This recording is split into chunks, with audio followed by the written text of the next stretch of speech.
Sir అందరికీ నమస్కారం.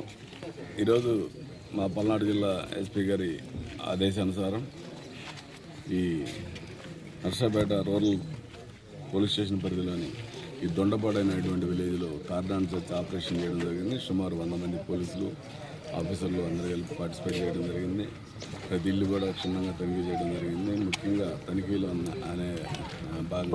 భాగంగా ఊర్లో గంజాయి లేదా ఇంకా ఏదైనా అసాంఘిక కార్యక్రమాలు ఉన్నాయనే ఇల్లు చెక్ చేయడం జరిగింది. గంజాయి అయితే ఎక్కడ ఏం దొరకలేదు. బట్ రికార్డులెస్ వెహికల్స్ 15 వెహికల్స్ దొరికినాయి. అవి పూర్తిగా రికార్డు లేవు, చూసి వెరిఫై చేస్తాము. ఊళ్ళో ప్రజలందరూ కూడా ఈ హెల్మెట్ మీద అలాగే గంజాయి గురించి ఇతర అసాంఘిక కార్యక్రమాల గురించి అవేర్నెస్ చేయడం జరిగింది. ఇది రాష్ట్ర వ్యాప్త కార్యక్రమంలో భాగంగా ప్రతి విలేజ్ కూడా చేయడం జరుగుతూ ఉంది. ఇప్పటికే దాదాపు 50 విలేజ్ల్లో చేశాము. ఇది కంటిన్యూగా ఎలక్షన్ వరకు జరుగుతూ ఉంది. Thank you.